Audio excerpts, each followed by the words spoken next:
Bonsoir Monsieur Trabelsi. Bonsoir. Donc nous sommes en votre présence ce soir suite au défilé de Blanchou, un artiste du quartier.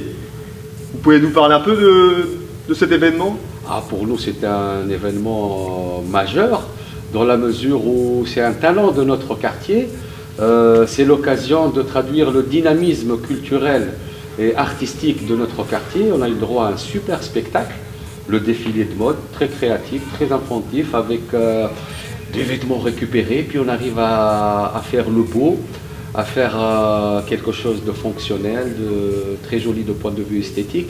Puis cette richesse humaine avec le beau défilé, où on voit nos jeunes du quartier, venant ici en l'occurrence du Congo, l'ancien Zaïre, et avec la belle expo aussi, parallèlement au défilé. Donc on a eu une très très belle expo avec des vieilles photos, des journaux qui m'ont donné beaucoup d'émotion. Quand je vois l'équipe nationale du Zaïre de 1974, j'étais petit à l'époque, ça me rappelle le mondial, c'était la seule équipe qui représentait l'Afrique.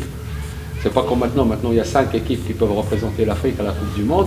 Et donc c'est vrai que c'est une partie d'Afrique qui est pleine de dynamisme, pleine de richesse. Et on est très heureux d'accueillir tous ces jeunes sur notre quartier, qui nous donnent cette bonne humeur, qui nous donnent cette richesse artistique, cette convivialité, ce vivre ensemble, toutes les belles valeurs qu'on partage. Je crois que le Zaïre et le Congo sont séparés juste par un fleuve qui permet du coup l'échange aussi interculturel. On a vu ce soir que l'interculturalité existait à travers justement ce défilé où les générations peuvent se côtoyer, de même que les gens qui défilaient, parce qu'on a vu un peu de toutes les couleurs, ce qui est aussi important. Exact. C'est un fleuve historique, lieu d'échange d'une grande richesse qui permet le passage des uns et des autres, des deux rives, des hommes, et ça facilite le contact et ça facilite le brassage des habitants, des cultures, du transfert économique, la richesse, dans le bon sens du terme. En voyant ce défilé, justement, on a envie que d'assister à cet échange, ce brassage culturel, grâce aussi à la venue un peu de tout le monde, que ce soit des jeunes ou moins jeunes. Comme vous l'avez remarqué, c'est un grand succès. En fait, ce défilé, aujourd'hui, on est très heureux d'accueillir un défilé de cette envergure à la mairie de quartier de l'Europe. On est vraiment honoré d'accueillir des artistes de ce niveau, de cette valeur. Et on témoigne la présence nombreuse des spectateurs de tout âge, des spectateurs de toute origine. Et puis, il n'y a qu'à voir la bonne humeur sur leur visage. C'est gagné, c'est du succès. Mission accomplie pour nous tous. Exactement. J'ai vu aussi que l'artiste qui présentait son défilé parlait d'écologie. Donc j'imagine que pour lui, ce spectacle a un sens. Totalement, il y a un message. Il n'y a pas que le message écologie. Moi, à travers ce défilé, je vois plusieurs messages. C'est un message universel à travers ce défilé, à travers ce travail artistique, à travers les tableaux, ce jeu de couleurs, ce jeu de formes qui chatouille l'âme, je dirais, qui élève l'âme et qui élève l'homme. C'est un moment magique, voilà, qu'on a envie de revivre, voilà.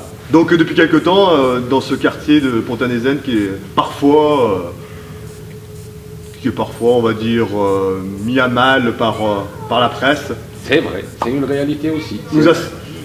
C'est la réalité d'un quartier populaire. Un quartier populaire, ça vit, il y a beaucoup de choses bien qui se passent, puis il y a des moments difficiles, des moments de tension. C'est l'histoire, je dirais, de tous les quartiers populaires.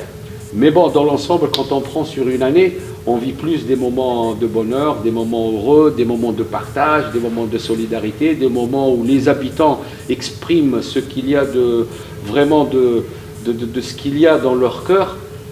Et là aussi, ça nous emporte, ça nous fait voyager, puis on est heureux avec ça. Quand on voit ça, on est heureux.